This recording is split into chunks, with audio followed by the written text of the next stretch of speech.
Good morning, everyone, and welcome into Wake and Take. It's your boy, Jason, and we've got some football to talk about today. Today, I've gone through all the news sources to find news, and we're going to talk about that news. We're going to talk about the news, and then we're going to talk about how that might affect your fantasy football team and all the stuff that comes as a part of these little news stories. We've got a lot of them today. They're fun, they're cool, they're neat. So go ahead, take out your coffee, sit back, relax, and enjoy the show.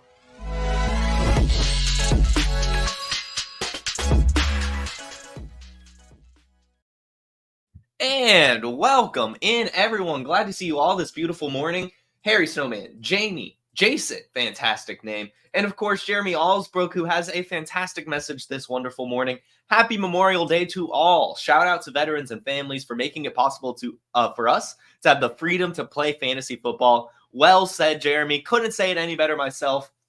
Thank you very much to any of you who have served, any of you that know anyone that served. You know, we're very thankful for those of you that have put your life on the line for our military to protect our country. And so we can play some fantasy football. Well said, Jeremy. Everyone, have a wonderful Memorial Day. Hello to you, Anthony, as well, popping in on the chat. Let's go ahead and get right into today's news. We've got a lot of it today. As we know, Thursday and Friday, we talk sleepers of each team, so I didn't really have the chance to go over too many news stories. So we're going to throw in some stuff going all the way back to Thursday. So buckle up. We've got some news, and we'll start, of course, with the Christian Watson news that came out over the weekend, and that is what has happened with his hamstrings. As we know, Christian Watson continuously shows up at a random point in the season, scores a crap ton of touchdowns, and then messes up his hamstring and misses the rest of the season. Well, the Packers have got fed up with that. Christian Watson has been fed up with that. And so this offseason, he went to a specialist, and supposedly the specialist has found the root of the issue. Here's what's said. The 25-year-old wideout visited the University of Wisconsin-Madison this offseason to work with researchers who study hamstring injuries in elite players, hoping to determine the underlying cause of his recurrent issue.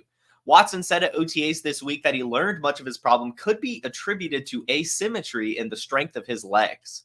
His right leg, the one that kept being injured, had a 20% difference in strength at the time, which Watson said can cause a whole host of problems, especially when a player isn't able to fully recover strength after the initial injury. The quote itself, for me, it really was the asymmetry between the legs. It comes from a lot of things. Obviously, the issues I've had in the past with hamstrings, not fully recovering from those. So I've just been attacking the strength side of that. Trying to get that symmetry back has been huge for me. I've been feeling really, really good, and I've just got to continue grinding at it. He continues, I was obviously a little bit down on my right leg compared to the left. It puts a strain on the left side, and the left is going through a lot more. And then two, obviously, when you're trying to be equal in power, it puts more stress on the one that's not as strong. So that's been the number one thing to me that's led to fatigue and injuring my hamstring.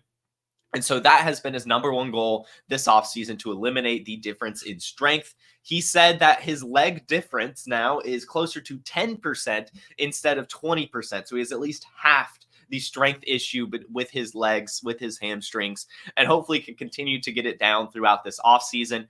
Watson went on to say, I definitely feel like I'm at 100% just in terms of what I've been able to do on the football field right now, but there's still a little bit of asymmetry there, and that's something I'm attacking with the training staff in the weight room.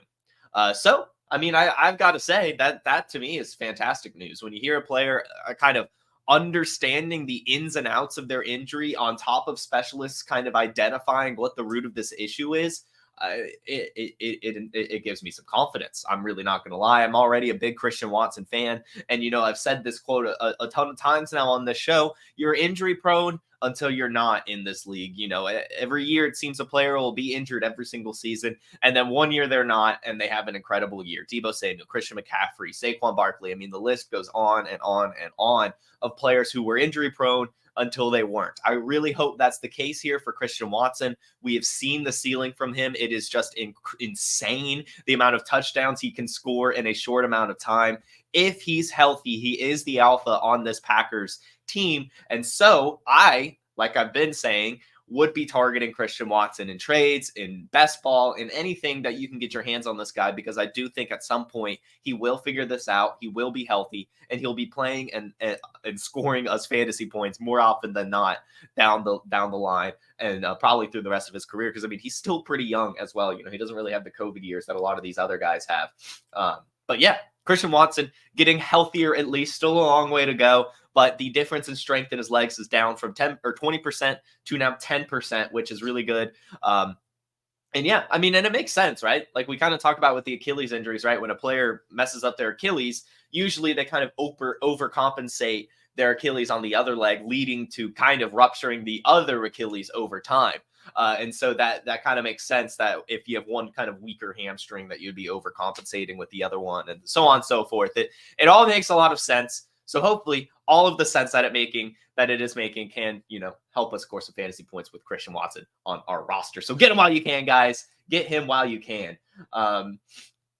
Jeremy actually asks a good question. Begs the question, who's to blame for him going back out, not being 100% after the first sign of problems? Well, let's be honest here, Jeremy. This question could be asked for every single injury within the NFL, because players and coaches and the front office want their best players out there, and the players themselves want to play. These are athletes, right? These are very competitive individuals that hate missing game time. It's just how it is. And so, I mean, that everyone is going to push as much as possible to get out there. You only get to play, you know, a certain amount of games. Wins mean a ton, and having your best players out there means a ton. However, as we are kind of evolving, not only as a species, but as fans of football, as enjoyers of football, as teams are kind of understanding everything in general, I do think we are starting to see more like a slower approach to recovery with these players. I do think we are seeing that a little bit more, whether it be like Jamar Chase last season, or it was 2 seasons ago with the hip issue with him,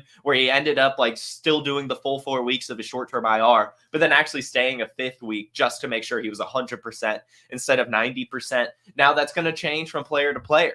But hopefully over time we can kind of get there to where we are kind of just seeing 100%. But also, let's be honest here, even if you aren't injured, you probably are playing at like 85%, you know, most of the time throughout the season.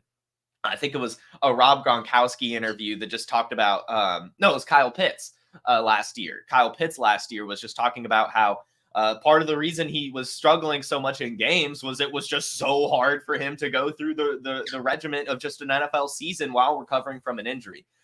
Just like all the practice every single day, the walkthroughs, and then having to play a game after not really being able to recover, because when you're recovering, you're also practicing and you don't really get to have a time off. And so you're kind of just always playing at this 80, 85%. I feel like, at least towards the end of the season, like you're just so beat up. It's a physical game. And so it's just, yeah, it's all a mindset thing. They want to go out there. They want to play. They want to win. So anyway, Christian Watson getting healthier, hopefully. So the next bit of thing we could talk about here, we'll just go down the line. There's probably a better way to order this with segues and stuff, but we're just going to go down my checklist, and we'll start with Christian Kirk. As we know, Christian Kirk is also recovering from an injury, and as we know, he used to be the number 1 wide receiver on the Jacksonville Jaguars, and still arguably probably is, at least until Brian Thomas Jr. does totally break out. Well, Christian Kirk has a good quote this offseason from the OTAs. I feel like this offseason has been forever for me. Injuries are more mentally challenging than anything. It tests your mental, but it can kind of callous your mind, putting yourself in uncomfortable situations and pushing through. Like I said, adversity. But I'm just excited. I've got a chip on my shoulder, ready to wake some people back up and remind them the type of player that I am. So Christian Kirk fired up, ready to bounce back this season upon recovering from injury, out there working hard in the OTAs, and says that on a personal level, I feel like I'm getting back to where I should be and where I want to be. Looking forward to bouncing back and having a good season. As we know, in 2022, he finished as the wide receiver 12 overall in PPR leagues. He finished the year with 133 targets, brought in 84 of them for 1,100 yards and 8 touchdowns, averaging 14 points per game.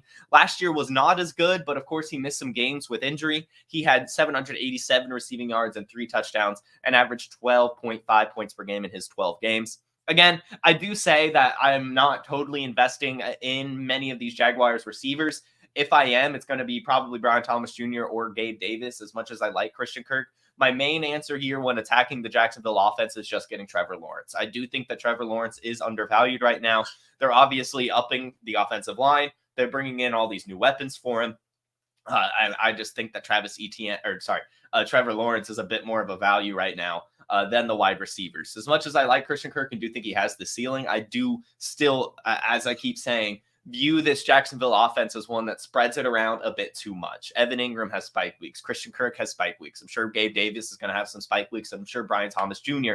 is going to have some spike weeks. So when you're looking at the most expensive wide receiver on a team in Christian Kirk, on a team that spreads it out around a lot, I'm not too interested in that player. I don't mind having that player. Like if I'm sitting there on the clock and it's like between Christian Kirk and someone maybe with a little bit more questionable of a season, then I'll just take the safety that Christian Kirk provides. But for the most part, I think I would rather invest in a Brian Thomas Jr. and bet on the ceiling that rookie could bring, or just go get Gabe Davis out of the garbage bin for really nothing and hope that he brings me a good season. But I think Christian Kirk is just one of those players that's just accurately valued. If you have him, you have him. If you don't have him, you're not really that worried about trying to go get him.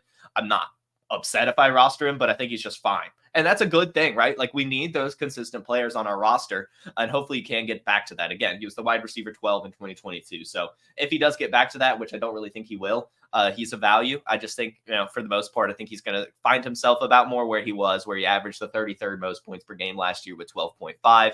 I do think eventually Brian Thomas is going to take that alpha role from Kirk, even as fired up as he is. I'm sure that's just going to be good for Trevor Lawrence again. So I would just be buying Trevor Lawrence more so than I would Christian Kirk from this news. The next bit of news we have for you guys is the Texans running back room, and this revolves around Dameon Pierce and Joe Mixon. This is what head coach DeMeco Ryans said. Texans head coach DeMeco Ryans expects running back Dameon Pierce to have a really productive season despite Mixon's addition to the roster. What I have seen from Dameon this offseason is a guy who has put in the work. I see Dameon having a very clear headspace as we are out working, and I think that will allow him to have a really productive year this season. He has everything it takes to be a really good running back for us, and I think him and Joe as a 1-2 punch would be very beneficial for us all. The article went on to kind of explain how Dameon Pierce struggled last year. It's true, he only had about 400 yards and lost the starting job to Devin Singletary. Part of it was he had an ankle injury, and another part of it that the article mentioned was that Dameon Pierce actually did struggle learning the Bobby Slowick offense. As we know, that is part of the Shanahan system, which is notoriously difficult. And also for a running back like Dameon Pierce, it is a little bit more predicated on speed and the zone reading offense, whereas Dameon Pierce is just a bit more of just run between the tackles and punch you in the face type of running back. So this is not really a system that necessarily complements him, but now a season already learning it, another offseason of just growing as a player in general. I could see him again. I talked about him last week as one of the sleeper targets on the Texans. I do think that he is a solid piece here. I do think that Joe Mixon is going to be the bell cow. I think that he's going to get most, if not all of the work, but there is some contingent upside here, in the red zone and on the goal line, short yardage situations, but also if an injury happens to Joe Mixon. I mean, he is getting up there in age. So I would be taking some shots on Dameon Pierce right now. I know it's not super sexy. I know his profile is not the best, but if you'll remember his rookie season, in only 13 games, he did have over 1,000 all-purpose yards. He did score 9 touchdowns, and he was a really, really valuable dynasty running back to a lot of people on our rosters. And that potential is still there. I think another season learning the system, getting healthier from the ankle injury, and not really being asked to do it too much while Joe Mixon is out there, I think will help him as a whole, and hopefully he can grow into a better running back than he was last season, which I think he can. We've seen it, so why not bet on it again? I don't know. So either way, super, super cheap right now. I would be saying to buy Dameon Pierce. I know I said it last week, but I think it's just one of those things.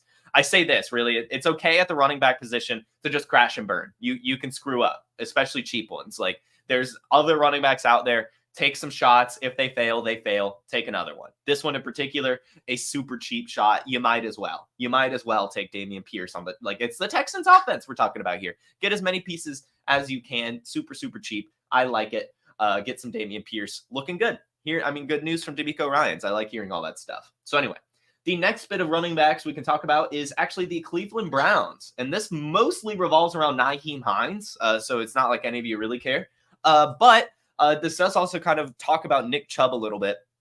So this was an article about Nyheim Hines talking about how he's ready to return this year. So I'll just start. Nyheim Hines hopes to return to making an impact in the return game with his new squad, saying he believes the kickoff rule change this year could favor players like him, but he's not planning on settling for just a special teams role. Hines said, I mean, I'm not the biggest guy in the world, but I'm not going to be scared. I'm going to put my head down there. I'm known for my pass catching abilities. So the return specialist thing was kind of disrespectful, honestly. I don't know any other return specialist who has over 230 catches in 5 years. So I think people kind of forgot in Buffalo that I was traded, only played 10 games there, had to learn a new offense, didn't have the opportunity last year to play. So I'm really excited to go out here and prove the offensive threat that I am, and that I'm just as big of a threat on the offense as I am in the return game, if it's passing, catching, kicking, or in empty. The article then goes on. He'll, of course, be competing for a role in the RB room behind Nick Chubb and Jerome Ford, though Chubb is also working toward his own return from a serious knee injury. Hines said he has been learning from Chubb as they walk through similar recovery paths. This is what Hines said. We rehabbed together my first couple weeks here, so it's great to be with somebody and rehab with the guys. Honestly, just being a part of the running back room. And obviously, Nick is one of the best backs in the league, so I can't wait to learn from him. We came out together. I've known him for a while now. I'm super excited to work with him, and it's helped me a lot mentally. So I really just threw that in there to talk about Nick Chubb's recovery, as again, I do think him and Jerome Ford are probably a little bit of a value right now. The Cleveland Browns just lean on their running game. And both of them, I think Nick Chubb is like RB 34 and Jerome Ford is like RB 40. Both of them are values right now. Even with Nick Chubb being nearly 29 years old, coming off an injury, the Browns pound the rock. Jerome Ford, even technically backing up Nick Chubb, gonna pound the rock. Both of them are values. We saw Kareem Hunt and Jerome Ford split the backfield last year. This year, it'll be Jerome Ford and Nick Chubb splitting the backfield. They will score us some points. They are cheap running back options. I would suggest buying them. And then if you're in a super deep league, this is a deep league, I wouldn't mind taking a shot on Nyheim Hines because he's right. He is not just a return specialist. We have seen him be a solid fantasy running back in his time in Indianapolis. He was a good receiving back. We could see that happen here in Cleveland. Nick Chubb and Jerome Ford aren't the best at receiving, at least not compared to Nyheim Hines. So I could see him earning that role. And then, of course, if you're in a league with special team scoring, that's just an addition right there. That could add some value to Nyheim Hines. So, yeah, I don't know. Could be an interesting flyer, Nyheim Hines recovering from injury. He does have the athleticism. He does have the pass-catching chops. And he honestly has some opportunity here in Cleveland with Nick Chubb and Jerome Ford being a little bit more stereotypical running backs. I know Jerome Ford has some receiving chops, but still not to the degree that Nyheim Hines has. So, again, I would say buy Ford, buy Chubb.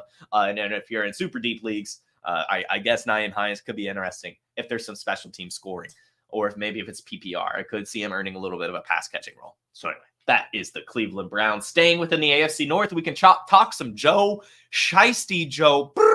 His wrist is healthy. He should be about 100%, it seems, as he is having no pitch count on his wrist throughout the Bengals training camp. That is good to hear, although the quote itself sounds a little bit less exciting than that. So this is what Dan Pitcher, the offensive coordinator, said. We designed the whole thing to stay within the constraints of where the medical people think he should be and where he wants to be right now.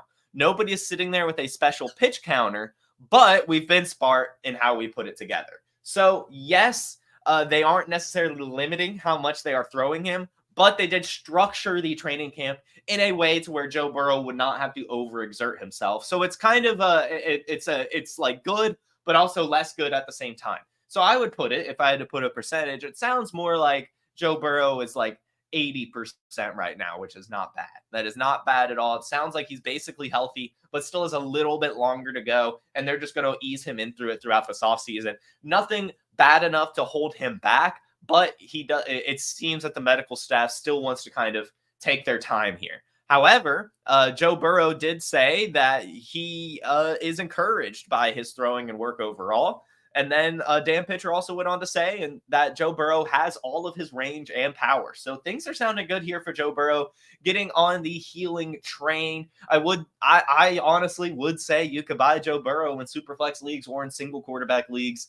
I still like Joe Burrow. I know he's kind of expensive, but he's not too expensive for what he could bring. I would say he's about accurately valued. So you could go after him. I wouldn't overpay for him, but if you could just get some Joe Burrow, do it. But yeah, that's really the big thing here.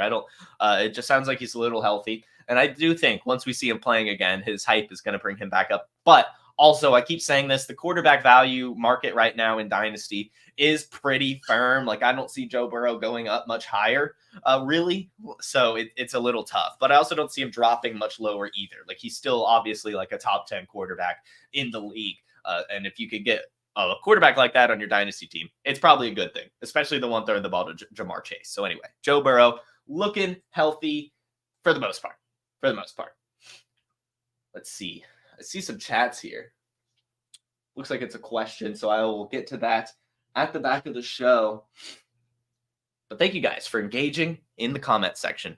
Keep enjoying the show as we'll talk some DeAndre Hopkins. DeAndre Hopkins, like Christian Kirk, is fired up right now. DeAndre Hopkins said, "I'm always competing.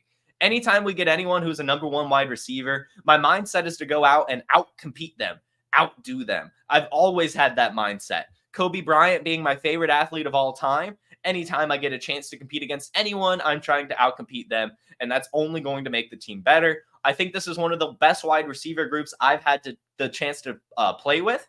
Obviously, I could come up here and say a bunch, but we haven't played a game yet, so we'll see how it goes once we hit the field." He goes on to talk about Will Levis. We have to be on the same page with Will. We have to know what he's thinking, what he's doing, and be able to take his criticism and him being able to take our criticism. It doesn't happen just on the field. You have to build the bond, and it's up to us to go out there and help him be the best quarterback he can be. I will say I'm going to agree with DeAndre Hopkins. I do think that this is probably the best wide receiver group he is a part of. DeAndre Hopkins historically kind of has just been like the wide receiver core on whatever team he's been on. I know in Houston, like he had the Will Fuller years, but that was fine. I know in Arizona, he had the 1 year with Hollywood, but that was also just fine. I do like this wide receiver room. I've said it a few times now. I think that DeAndre Hopkins, Calvin Ridley, and Tyler Boyd it's a budget wide receiver room, but it's a solid one. Again, I talked about it last week. I'd be buying Tyler Boyd. I mean, the main one you want to be buying is Will Levis, but DeAndre Hopkins is a value right now. So is Tyler Boyd, but DeAndre Hopkins is definitely a value. I will contend this until he retires. DeAndre Hopkins is still one of the best just pure wide receivers in the league. He's got great hands. He goes up there and catches it. That's what you want for your wide receiver. I know he doesn't have the speed to separate or anything like that, but he's just always been so good at these contested catch situations, so good at finding the end zone, and so good at catching. Like, he's just awesome. And it just seems so weird. Like, it seems like he didn't have a 1,000-yard season last year, but he did. DeAndre Hopkins had 1,000 yards and 7 touchdowns last year with terrible quarterback play in Tennessee. Like, it was the one game with Will Levis that obviously is going to carry this, but still, he was fine last year. He was fine. And he's only going to get better now with the new system. I do think that Callahan is going to fix this Tennessee offense. I think they're going to be passing the ball a ton. I want as many pieces as I can get in it, all the way down to Chigakonkwo. Both the running backs I think are going to be viable. And DeAndre Hopkins, especially if I'm competing, I want to get because I think he's way too cheap right now. Way too cheap. Way too cheap, DeAndre Hopkins. Fired up as well. So cool stuff. Next bit of information we have for you is on Kirk Cousins. This is more so about his understanding of offenses and stuff like that, just to kind of put you in the picture of how things are going down in Atlanta. This is really from the point of view of the new offensive coordinator, Zach Robinson. Here's what it said. With Cousins learning from all different offensive play callers in his career, Zach Robinson's been impressed with the way the 4-time Pro Bowler has been taking information. He can recall things from when he had Clint Kubiak as his offensive coordinator, then obviously recently with Kevin O'Connell. He can take some of those things that he's had with Kevin the last couple of years and apply it to what we're doing here. There's still some new stuff, so he's still learning a few new things, but you see right away how well he sees defenses. He goes, and then Kirk Cousins goes on to say about Zach Robinson, I think Zach has a great football mind. I think he's a hard worker, and I think he's got a great way about him. The guys respond to him. We're checking a lot of boxes from that standpoint. So it sounds like, or actually I can keep going. As players, we keep saying the same thing, that we've got to put the work in to build that shared history so that we can play in such a way this fall that it looks like we've been together for 5 years. So anyway, Zach Robinson essentially saying that Kirk Cousins has a solid grip of the offense already, that there are some shared similarities between what he was doing in Minnesota. As expected, they are both part of the McVay tree. And as expected, of course, there are still going to be a couple little wrinkles, but it seems that Kirk Cousins is doing really, really well managing this offense, and that the Falcons do have a good quarterback for this season, whether it be Kirk Cousins or Michael Penix. So I think it's good. And it's also just encouraging to hear Kirk Cousins say that Zach Robinson's doing a good job as the coordinator. Him being a first-time coordinator, there's always going to be those concerns, but it sounds like he's doing a good job. So Atlanta, Kirk Cousins, things are sounding good. Let's go ahead and bounce over to Baltimore as there's some information about their running back room. Where is the Ravens logo? There it is. Overlay. Here we go. Ravens backfield. This is what Monken, the offensive coordinator, said.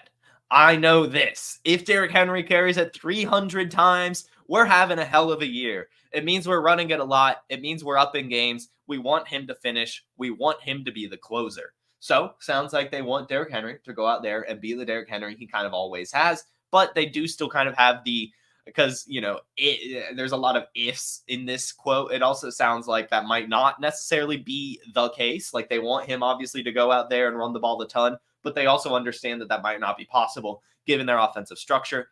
And so Monken goes on to say, I thought we did a good job last year rotating the backs. I mean, Gus Edwards was powerful, but we split the reps.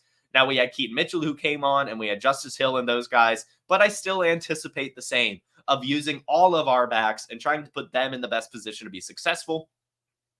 First and foremost, like every player, we want Henry to make it through the season. It's a long season, so we'll see how it goes. He has been durable. So it just sounds like they want to kind of take it easy kind of with Derrick Henry. They almost feel it might be a little bit too good to be true, the type of value that they have. And it also sounds like they want to make sure that he stays durable and consistent throughout the season. So again, when the signing happened in Baltimore, I said that I think that Derrick Henry's carry cap will go down. I think he still gets a ton of carries, but I think Derrick Henry is going to go from a guy who gets like 30 carries a game to more so 20 carries a game, which is still awesome. Nothing to complain about. But I am curious to see how those maybe 10 less carries a game affects his total number, because he has kind of been dependent on volume throughout his career. As awesome as Derrick Henry is, a lot of his carries are also pretty short, given he's just an inside runner power type guy. Of course, he breaks away a lot of them too. Not knocking Derrick Henry at all. But again, like that, the less carries on average will add up over the course of the season. So I'm just curious to see how it goes. But I still expect a great year from Derrick Henry. Again, he looked great at the OTA low clip they shared. He's got the visor. He's rocking number 22. The purple and black looks awesome on him. So I still think he's going to have a good season. But I don't necessarily think we'll ever really see the King Henry that we became accustomed to in Tennessee. Like, that offense was designed around him. That's not the case here in Baltimore. He's still going to get a ton of carries, but he's not going to get all the carries, which is different. Right? It's just different. And that'll affect how just everything works. So it's not a bad deal. But again, I just don't think that, like, obviously Lamar Jackson's going to get some carries, and it sounds like they still want to get like Justice Hill involved, and maybe Keaton Mitchell as well when he becomes healthy. Not a ton. Again, I'm not trying to say that Justice Hill is going to take a ton of carries from Derrick Henry. I think it's more so Lamar Jackson will. But it also sounds like they want to make sure that Derrick Henry stays healthy. So, like, if they're up, like, they might pull him, right? Like, that kind of thing. So, anyway, just, have some caution when it comes to Derrick Henry. But I think we already did. So, we'll just move on. Things are sounding good enough for Derrick Henry. I don't think we should fade him by any means. Anyway, Caleb Williams. While it sounds like right now we should be fading Caleb Williams, but also this is just rookies, right? So it sounds like right now Caleb Williams is struggling immensely at Bears OTAs. This is the tweet. Really rough day for Caleb Williams and the starting offense. A lot of incomplete passes and near interceptions. In the 7-on-7 period, Williams completed just 3 passes. Jalen Johnson nearly had an interception over the middle. And in the team period, most of the passes were competed to the flat, and Williams held on to the ball for a long time. However, it's worth noting that Rome Odunze and Keenan Allen did not participate in these practices, and neither was part of the offensive line was also out. So no Rome Odunze and Keenan Allen to catch these passes. Obviously, that's going to be an issue here. And then also we saw last year the Chicago Bears defense ended up getting really, really good. So it's just going to take some time. I am not going to press the panic button at all, especially with his teammates being as good as they are. This is what Kevin Byard, the safety, had to say. I said something to him at the end of practice. I just said, keep going. We're going to keep making you better. Not necessarily saying that he had a terrible day, but days like this, they're just going to make you better. So that's our job. Obviously, the first 3 days of practice, he's done a lot of positive things. He's made some really great throws. Coming in with the swag of a rookie, he doesn't seem flustered by anything. So that's exciting to see. So you get a little bit of the other side. Kevin Byard, the safety on the defense, talking about like, yeah, we kind of kicked his ass, but he also showed us some good things. We're here for him. Iron sharpens iron. That's exactly what you want to see. So I am not pressing the panic button on Caleb Williams. I doubt anyone actually is yet. But, if you hear it, like if he starts to fall a little bit, if he, hits the trade block, if people start overreacting to this, I would swoop in and get him. Caleb Williams is probably going to be fine. Again, Keenan Allen and Rome Odunze weren't at this practice. And also, again, the Bears defense just seems like they're going to be pretty solid. So anyway, I'm not reading too much into this. We'll see how the rest of the offseason goes. And again, as good as Caleb Williams is, no one is really bust proof. I'm not saying he's going to bust, but like he could like just go out there like Bryce Young, for example, like just have a poor season. But that doesn't mean that Caleb Williams won't have a good career. Peyton Manning had a horrible rookie season. So, and again, that's why I say, I guess I do say sell Caleb Williams last week. I guess I did literally say that. But that was before this news, right? That was before this news. So anyway, we'll move on to another quarterback that for some reason I just can't quit. Anyway, also before we move on, Caleb Williams will bust, says John. His coaching staff is a fraud and has no business developing a rookie QB. I will not speak to the Caleb Williams stuff, but I do wholeheartedly agree. I have no idea what Matt Eberflus said to the front office to keep his job. I assume he said, look, I'm the defensive coordinator, or I was a defensive coordinator, and the defense started doing better. See, I'm doing my job. Sure, you made a good defense. Your offense has been shit, and you obviously don't know how to coach a quarterback, as John points out. I don't think Caleb Williams will bust, but I do not think Matt Eberflus keeps the job. I do want to put myself out there on that take. I think Caleb Williams will be fine. I think that the team around him is too good to fail. But I do not like Matt Eberflus as a head coach. Think he's a great defensive coordinator. Do not think he's a great head coach. Anyway, next quarterback to talk about here again. I don't know why I can't quit him. And again, as I've said a few times now, this is really at this point kind of just some gut feel. But the Cowboys quarterback, Trey Lance, is competing this offseason. This is what he said. I think the biggest thing I've learned about myself and who I am is on and off the field. This offseason, I've been at my best mentally, physically, spiritually, and knowing who I am, where I am, being able to be present. My confidence is much higher than it was when I got into the NFL. I didn't know what to expect. I think that's probably most rookies, if not all of them. And I feel great about where I'm at right now. Continuing to get better, continuing to learn, and continuing to be a better quarterback. He talks about the Dallas offense. It's just a different offense. In San Francisco, we weren't really dropping out in the gun and passing on 1st and 10 too many times. It's totally different here when we do that. We have the guys to do that and the coaching staff to do it as well. I'm excited. I haven't played a snap, obviously, since last preseason, but I'm excited and looking forward to it and making sure that I'll be ready when the time comes. Again, I don't know what it is, but I still have a good gut feeling about Trey Lance. I told you guys when he went to Dallas last year, for some reason, I was like, this just seems right to me. Trey Lance as a Dallas Cowboy. I'm not sure when he'll start, but I feel like Trey Lance will start for the Dallas Cowboys at some point. And I feel like he's going to be fine. I do. I don't know why. I'm not going to try to quantify it or back it up at all. I'm just saying I have a good gut feeling about Trey Lance. I have been rostering him still in a couple leagues, scooping him when he becomes available for free. I'm not going out trying to pay too much for him. But I don't think the Trey Lance story is over yet. I just don't. I just don't. So anyway, we'll now move this conversation to Dak Prescott. As the extension talks are looming, as we know, Dak Prescott is scheduled to be a free agent at the end of the season. He says, I don't play for money. I've never cared for it, to be honest with you. I would give it up just to play this game. Awesome. I mean, just awesome. So it sounds like Dak Prescott's not really worried about the extension. We'll see what he says when it's actually time to sign that contract. I'm sure he's going to want a ton of money, but needless to say, it sounds like he more so cares about playing football, and he'll put that first. Hopefully. We'll see. Talk is cheap. Anyway, NFL Network insider Ian Rappaport reported in March that Prescott is set to play out the final year of his contract with the quarterback owning a no-tag clause. He is on the road to the open market. The cost of keeping Prescott is only getting more expensive. Of course, with Jared Goff signing a massive $212 million extension, Dak Prescott says, I allow that to the business people to say what I'm worth, what they're supposed to give a quarterback of my play, a person of my play, and a leader of my caliber. For me, it's about controlling what I can and handling that part. The rest will take care of itself. So there's two things here. A, Dak Prescott says, I don't care about money. I would give it up just to play this game. But then also says, I would like a team to pay me what I'm worth. So, which one is it, Dak? We'll find out. He's definitely worth a lot of money. Of course, last season at over 4,500 yards, averaged the fourth most fantasy points. The year before that, even in a shortened season, still only almost had 3,000 yards. And of course, in 2021, when healthy again, had over 4,000 yards, over 30 touchdowns again. He's been pretty solid. He's a really good quarterback, really does help this Dallas Cowboys offense. So I'm sure they want him there. It's just going to be a matter of how much money they can pay him and all that stuff. So this is just a story to keep your eye on throughout the offseason, throughout the season, and especially next year as we look to see what's going to happen with the Dallas Cowboys. Will Dakota Rain Prescott be a Cowboy in 2025? Probably, but we'll see if he values money or the team. It is. I know he says that he just wants to play. We'll see. Anyway, the next bit, staying in the quarterback department. Bo Nix. Sean Payton has come out and talked a little bit about Bo Nix. This is what he had to say.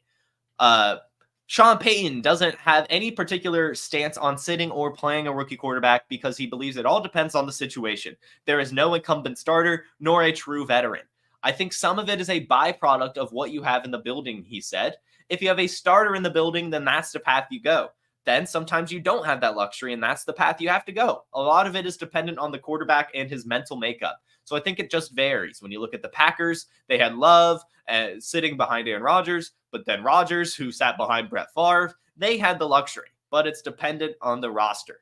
Payton also liked what he saw in Nix, and similarly his aptitude for the offense. Payton went on to say he's farther along than most. We're talking about a player who played 61 college games. He's extremely smart, and he's picked it up very quickly. So sounds like to me, Bo Nix is going to be the starter week 1 for the Denver Broncos. No ifs, ands, or buts. It sounds like pretty obviously when he's talking about the Packers that the Broncos don't have the luxury that the Packers have. Like, they're not going to sit Bo Nix for Zach Wilson. They're not going to sit Bo Nix for Jarrett Stidham. They're going to start Bo Nix. If that's good or bad, we will find out. But again, my take here, I still think that Bo Nix, I think he got a good landing spot. I think that this is the type of quarterback Sean Payton wants. I think that this is the type of coach and system that Bo Nix can succeed under. And I think them drafting Troy Franklin will help Bo Nix be a lot more comfortable in the NFL, giving him a read that he's comfortable with, along with 2 solid receivers already there with Marvin Mims and Cortland Sutton. In the tight end room, Adam Troutman, Greg Dulcich could be fine. There's some good pass-catching running backs as well. This is a average offense. It's solid enough for a quarterback of Bo Nix's caliber. I'm excited to see how it goes, and I would say that you can buy some Bo Nix. I'm trying to get the Nix Franklin stack in a few leagues. I think it's a fun one. I think it'll be good.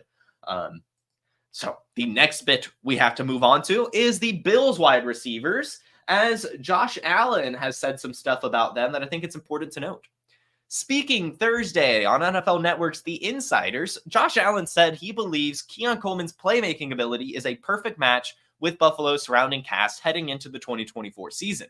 The quote itself, I think his play style is what we needed in our offense. Talking with our offensive coordinator, our quarterbacks coach, and obviously head coach, Keon Coleman is a guy that's big-bodied and can win one-on-one in a back shoulder fade and not be afraid to be a physical receiver.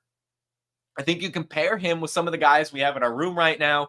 I think Mac Hollins has been such a great addition so far to the room with his mentality. His mindset is infectious to others. Curtis Samuel, he's been showing up every single day ready to work. And you start pairing those guys up with Dawson Knox and Keon Coleman in this mix now, we're going to have a pretty solid group that works together. It starts here in the OTAs. I'm fortunate enough to have those guys in the building right now. We're throwing throughout practice. We're taking extra reps after practice. Obviously, this time of year, you've only got a certain amount of time where you can get those reps. So just doing some stuff extra and finding time. We'll get the month off in late June, early July, and try to find a window where we can get together and throw again. And just make sure that we continue to stay on top of things and get as many reps as possible. Sounds like not only is Josh Allen putting in heavy work this offseason, making sure he can connect with basically his entirely new weapons room, but also the wide receivers are right there with him. Mentions Mac Hollins and Curtis Samuel and Dawson Knox being hard workers right now, showing up every single day, doing what they need to do. That's going to go a long way when the room is so new. When you're here, Mac Hollins, when you hear Curtis Samuel, when you hear Dawson Knox right now, I think you have to listen. Of course, Keon Coleman as well. But in a world where everyone is getting out over their skis on Dalton Kincaid, in a world where everyone is getting out on their skis on Khalil Shakir, Josh Allen has a massive long quote here talking about the wide receiver room and the targets and doesn't mention either Khalil Shakir or Dalton Kincaid. It's a little concerning to me again, but whatever. To each their own when it comes to that tight end. For me, I'm still selling Kincaid to get Kyle Pitts, Mark Andrews, or TJ Hawkinson and a little cherry on top, but I know that is not everyone's cup of tea. I still contend that the Buffalo Bills will be spreading this rock around. I do not know if there will truly be an alpha here.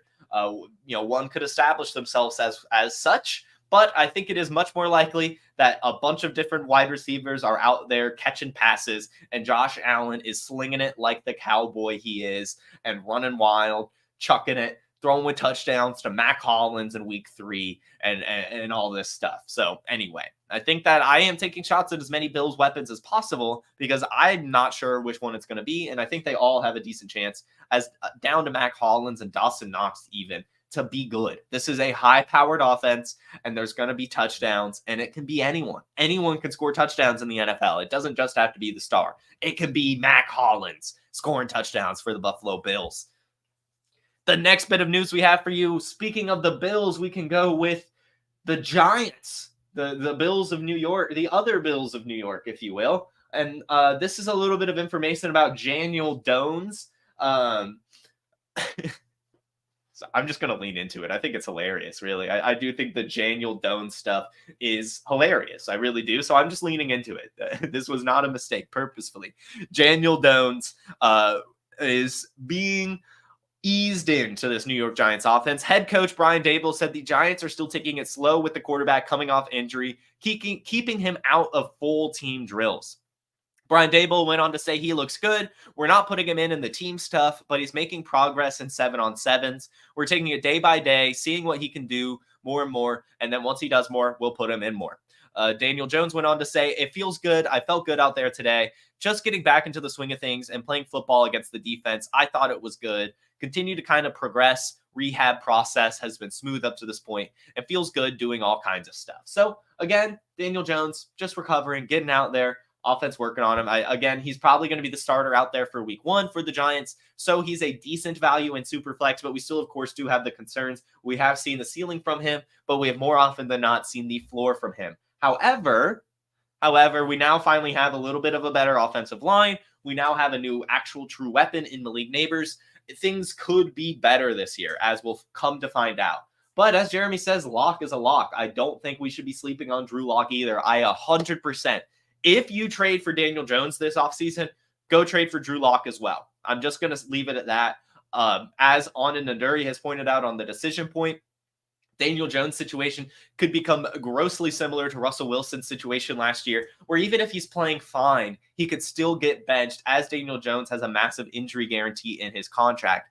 If the Giants don't see enough from him, they will move to bench him so they don't have to pay that injury guarantee, and then they will be able to move on from Daniel Jones, whether it be draft or free agency next season. So I think his leash is short. His leash is very short. He's going to have one, but they also don't want to risk an injury. So I would say, he probably gets the first 8 weeks, and then they'll start to assess this quarterback room, because I do think that Drew Lock, even if he hasn't been fantastic, is good enough to run this offense. I'm serious. Jeremy, I was actually going to talk about Drew Lock anyway, but I'm glad that you pointed it out because I do think that he's decent. So if you're getting Daniel Jones, I do like taking the swings on Daniel Jones. I will say that the ceiling we have seen, if he hits that, that would be awesome. But again, I do just have the concerns. More often than not, we've seen Daniel Jones' floor. And if that's the case, Drew Lock will be starting this year and probably be fine. Really. So anyway, I like it. Even Tommy DeVito has talked about how he feels disrespected right now, getting kind of taken out of the quarterback competition. So we'll see. I think that we should keep an eye on it here. We finally have the weapons. We have the offensive line. So it's okay taking a swing on Daniel Jones. I just, again, say, if you do, also take a swing on Drew Lock, just in case. If it's super flex, of course. Anyway, the next bit of information we have for you guys is the Jameson Williams hype. As we know, as a lot of people have already been talking about, last week there was a great quote about Jameson Williams, kind of echoing everything I've been saying, but of course I don't have the insider information. I'm just reading between the lines and forcing my Jameson Williams hype down your throats. But talking to reporters on Thursday morning, Dan Campbell said Williams is the most improved player since the start of spring workouts. He's a man on a mission. I'm just going to leave it at that. Probed on where Williams has improved, Dan Campbell replied, everywhere. I'm just saying, I know coach speak. Dan Campbell doesn't really do that, okay? Hearing everywhere, most improved, all this stuff around Jameson Williams, that just makes me so excited. Again, last year, I talked about it. I could see it start to form. Last year, he might not have had a lot of targets, but he was out there running routes. And most importantly, he was out there run blocking. Look it up. Jameson Williams was crushing it as a run blocker last year. There are highlights of it. Like, he never, ever, ever gave up on plays. And when I saw that, I went on here. It was a Monday morning episode. I said, guys, Jameson Williams is not a head case. He will get it right. It's just going to take a little bit more time. He is clearly a hard worker. He clearly wants to be out there, and he clearly wants to be good. He is doing all the little things. It starts with run blocking, and then it grows and grows and grows from there. To see that type of tenacity from a player like Jameson Williams made me so encouraged. And then you could see him after the catch. Then you see his route tree throughout the season develop. Again, he may not have been targeted, but he was changing his route tree. He wasn't just running streaks. He was doing drags. He was doing intermediate routes. He was doing some cutbacks. I mean, it was all over the place. He has a complete route tree as well. So just seeing all of this come together, and now hearing Dan Campbell say that he's the most improved player, improved everywhere, and is looking good throughout camp, that just makes me so excited. He has a great opportunity here on this offense to be more than just a field stretcher. He can be the wide receiver 2 here, which is a ton of volume. I know Sam Laporte is there. I know Amon-Ra St. Brown is there. I know Jahmyr Gibbs is there. But last year he had over 40 targets in his limited action. Josh Reynolds is leaving. He had 60-something targets. I mean, if he just takes Josh Reynolds' targets, that's already over 100 targets that he could get next season. I am investing in Jameson Williams, just like Dan Campbell said, everywhere. Moving on to Saquon Barkley, who, this is just a quick one, is, of course, at the Philadelphia Eagles OTAs right now. And he said that he feels like a rookie again. He says it's just nice. He feels energized being around such a good organization, filled with star teammates and all that stuff. And so, yeah, he just feels young. He feels good. He feels energized. That's exactly what you want to hear from Saquon Barkley. I like that. That's awesome. We can move on to a guy who definitely doesn't feel like a rookie, and that's Dalvin Cook. Dalvin Cook is still unsigned, and this is what he had to say about that. To be honest, I had a conversation with my agent, and it's like, this year I want to go to training camp. I want to get my legs back under me and feel like myself again. I feel like getting in front of my teammates, new coaches, and showing them what I got. I can still cut. I can still take the ball 80 yards when it's time. I just got to go out there and show all these people that Dalvin is still Dalvin. We know last year he had I think it was like recovering from an injury or something. We saw him at like the Jets training camp, but in gym shorts, not really doing as much. And just, I mean, he was not good last year. He just wasn't. A, of course, Breece Hall was there, but also B, he was not good. He only averaged 3 yards per carry, took his 67 rush attempts for 214 yards, took his 15 receptions for 78 yards, scored 0 touchdowns, and only averaged 2.7 fantasy points per game. But we're only a year removed from over 1,000 rush yards and 300 receiving yards in back-to-back seasons. So Dalvin Cook could technically still have a little bit left in the tank. I'm not necessarily saying to bet on it, but there's a world out there where it's possible.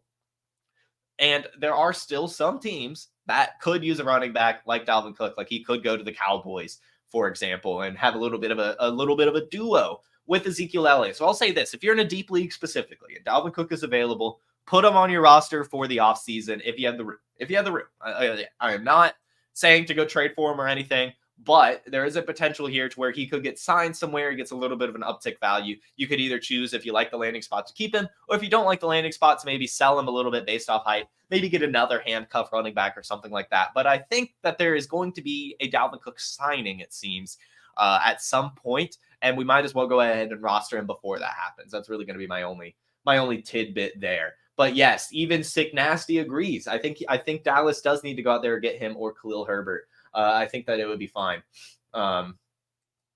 Anyway, next is, we've only got a few more, guys. Only a few more. So much news.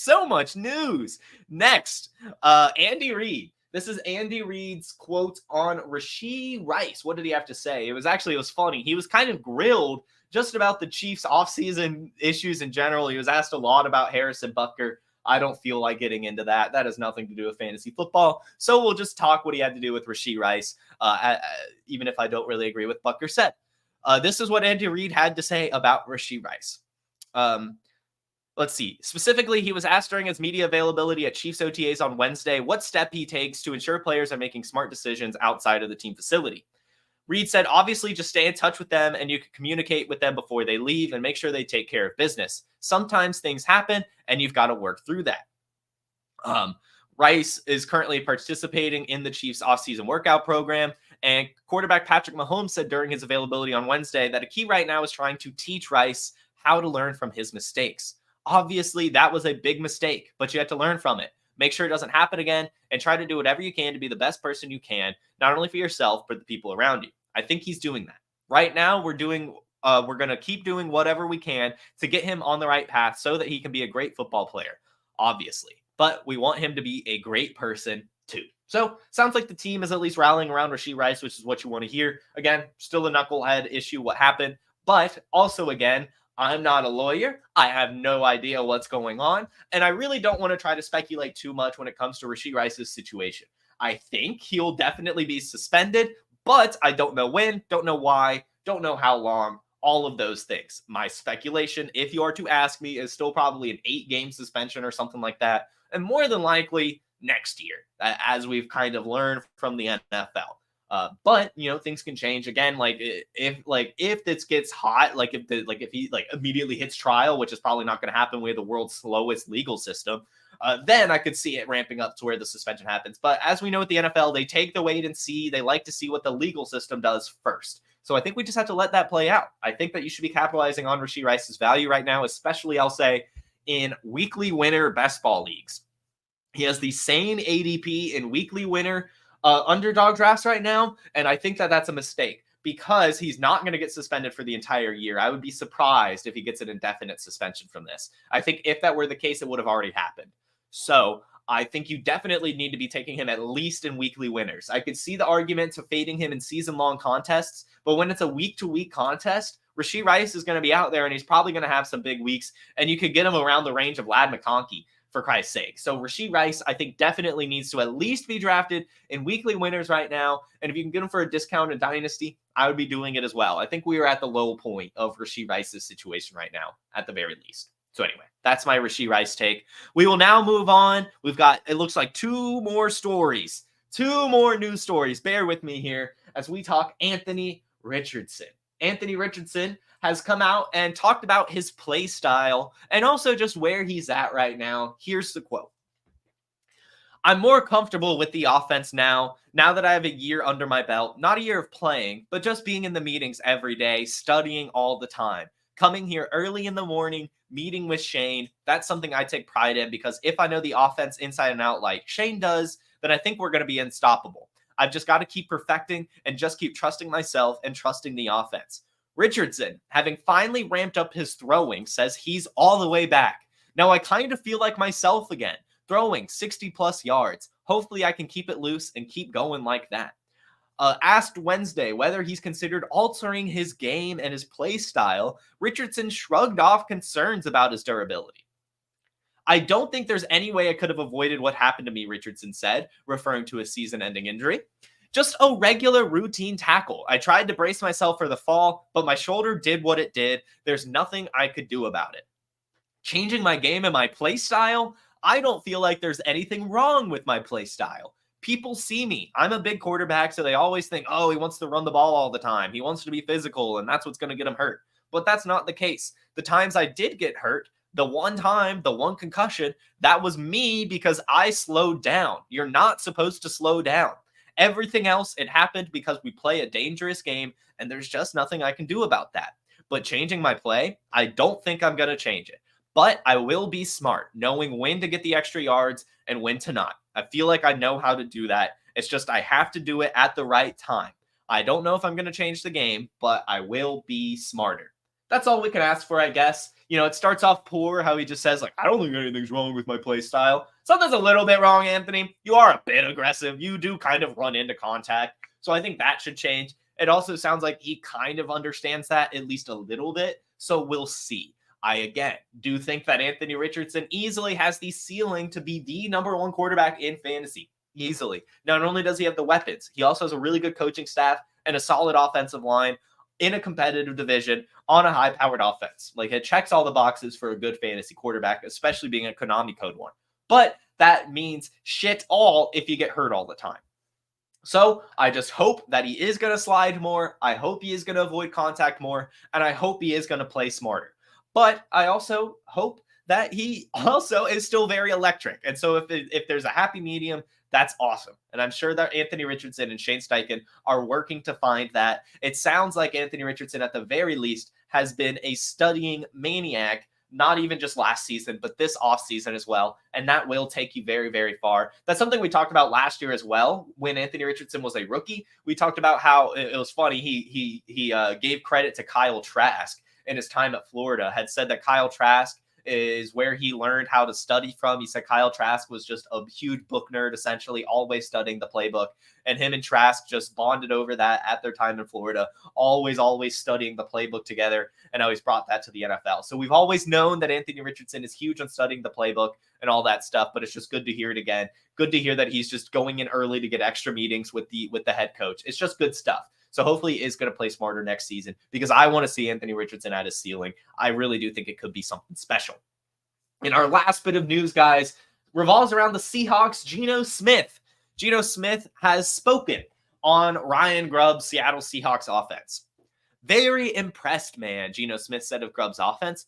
Obviously, from the stuff he's done in college, he has a great track record. And then just being a part of the system, being able to learn from him, the type of guy that he is, the type of man that he is, the type of coach that he is. I think there's going to be great things coming from us. Coach Grubb is doing a great job being demanding, making sure guys are studying and on point, knowing their assignments, but also giving guys some grace. Smith and the rest of the offense are still learning the intricacies of Grubb's scheme, but early on, Smith likes what he's seeing because, and quote, I feel like I'm a drop back passer, and this is a drop back offense, an offense that's going to spread the ball around, trust the quarterback to make the right decisions pre and post snap. I think that's something I'm really good at, and I just want to make sure I'm doing the right things when it comes to that. Head coach Mike McDonald went on to say about Geno Smith, he's highly competitive. I love how Geno works. We are pushing him to take the next step as a football player and as a leader, and he's answering the call. I'm really excited about Geno up to this point. I have such a respect for how hard this man works at his craft. I'm not going to lie, guys. I've been a little worried about Geno Smith this offseason because I just, you bring in a young quarterback like Sam Howell. You have a new coaching staff like the Seahawks are doing, and you want a new identity like the Seahawks are doing. It didn't make sense for me for them to really commit to Geno Smith, and I still don't think they'll commit to Geno Smith long term. But it sounds like they are going to commit to him this season, which is really all you can ask for. Of course, last year at 3,600 passing yards and 20 touchdowns. And the year before that, he had over 4,000 passing yards and 30 touchdowns, averaged the 8th most points per game with 18.5. That was awesome. And so if Geno Smith can tap back into that, I think it would be really good for him and the Seahawks. And if he can do that again, he probably does get the long-term commitment. But I would say he's a medium-sized leash right now. It sounds like he's doing all the right things. Sounds like he's going to be the starter week 1. Sounds like the coaches like him. Sounds like he likes the system. Sounds like the Seahawks are going to be throwing the ball a ton and have some different wide receiver sets than what we saw last year. Sounds like JSN, Tyler Lockett, and DK Metcalf, along with Noah Fant, will be out there pretty frequently. So, again, I say, buy Tyler Lockett, but also I think you could scoop in and get DK Metcalf and get JSN right now too, because there's two situations here. Either one, Geno Smith is bad and the Seahawks get a quarterback upgrade next season and DK Metcalf, JSN, and Tyler Lockett have a better quarterback next season, or Geno Smith is still good, taps back into his 2022 self, and JSN, Tyler Lockett, and DK Metcalf have an upgraded quarterback this season and beyond. So either way, I think that the Seahawks offense, you can find some value in. I'm already on record a ton of times talking about how Kenneth Walker is going to be awesome this season. Very much still expecting that as well. And I think that this could be a sleeper team in general, the Seattle Seahawks, and you can get them pretty cheap right now. So that is the final bit of news for you guys today. Let's go ahead and pop into the chat real quick, see what questions we have. Lots of them, it looks like. Only a 10% chance of a hamstring injury for Christian Watson. That is pretty possible. Help settle on an argument on Quentin Johnston's value. I think he's worth about a late third, but the guy I'm trying to get him for wants a late second. I want to give a second. I think a late third is about as high as I would go. I think a fourth sounds even better. I think that Quentin Johnston has a better season this year, but I think it's more so because that I think the Chargers will use him more properly. Last year, they kind of shoehorned him into the Mike Williams role. He is not a Mike Williams player. So I think that Jim Harbaugh, especially since one of Quentin Johnston's best college games went against Jim Harbaugh, the TCU versus Michigan game, Quentin Johnston had like a 70-something yard screen in that game that he housed. I'm sure that Jim Harbaugh is going to want to design screens for him, which could be nice, but I don't know how much volume that's going to be and everything like that. I think, he'll be, enough. But I'm not sure if he'll ever really be worth that first-round draft capital he got, unfortunately. I still think Ladd McConkey's probably going to get the most targets. But again, I still think that Joshua Palmer is going to get some usage. I, for some reason, think DJ Chark got a really good landing spot here in LA. I think he has some potential if he can stay healthy. So I'm not sure how much volume there really is going to be from Quentin Johnston, especially since we already know that this is going to be a heavy run offense with Greg Roman and the rest of that running back room. So I would say a third. I would give a third. Moving on, let's see. Another question. Would you drop Andre Yosevitz or Jelani Woods? I would try not to keep either or drop either, but if I had to choose one, it would be Yosevitz. Again, I say I don't know why Jermaine Burton has jumped Andre Yosevitz in the perceived depth charts of our minds. It is very possible that Andre Yosevitz is the guy that goes and take the T. Higgins usage if T. Higgins moves on. I don't think it's locked in to be Jermaine Burton. Yosevitz had already been penciled in as this, and for some reason we erased him and put someone else there. Yosevitz scored a lot of touchdowns last year with Joe Burrow, had 4 of them as a rookie, and it was mostly touchdowns that he did. I think that means something. I think that Joe Burrow trusts Yosevitz, and I think that he's got the athleticism as well, a very, very good workout profile to be solid here on this offense. Let's see. Moving on, John says he thinks Jaden Daniels will win Offensive Rookie of the Year. That would be fun. Would be fun. Dawson Knox is severely underrated. I agree. Knox is about to be overshadowed by Kincaid. Knox can't even hold his coffee on the sideline. Look, he will not have as many yards as Dalton Kincaid. I can confirm that here and now. But would any of us be surprised if Dawson Knox had more touchdowns than Dalton Kincaid? And I don't know. Just saying.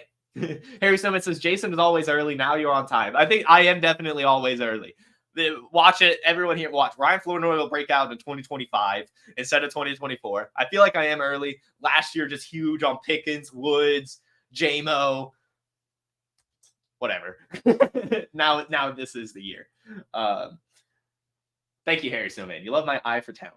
Thank you. Bub Means, rookie wide receiver on the Saints. Haven't heard much about. Could he legit rise to wide receiver 2 of the offense? I think it's possible. My only concern with Bub Means is that he's a speedster wide receiver, and Rashid Shaheed is an awesome speedster wide receiver. I mean, Shaheed has been kind of incredible. So I'm not sure if Bub Means really has much of an opportunity here, if I'm going to be honest with you.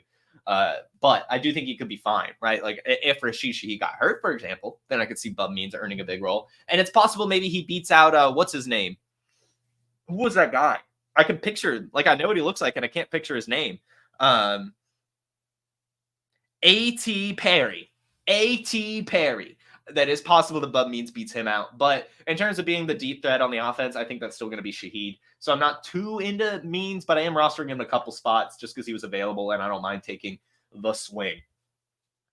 Elijah Mitchell could be interesting, says GLT. I think that Isaac Guerrero has murdered him. A-Rich for the win. Let's go. Seattle has a new OC, likes to throw more than run. Exactly. Okay, cool. That is everything, guys. We have gone through the chat, answered the question. You guys, as always, are incredible. Thank you so much for spending your mornings with me. We will be back tomorrow, 10 a.m. Eastern, on the Player Profiler, YouTube, Facebook, Instagram, and Twitter. If you can, hit the like button, hit the Player Profiler subscribe button, and find the Wake and Take podcast via the link in the subscription, and follow me wherever you get your social media here at JFootballWine on all social media channels. Again, you guys are fantastic. You all have a magnificent Memorial Day and a wonderful rest of your week. Peace. From the Podfather to you, I deeply appreciate you tuning in. And many ask, what can I do? What can I do to help support the hosts, the research they do, the production costs? Go to PlayerProfiler.com. Dynasty Deluxe, World Famous Draft Kit, Rankings, DFS Dominator, and of course, Data Analysis. Subscribe to any one of those, and you support all of us and take Player Profiler to the moon.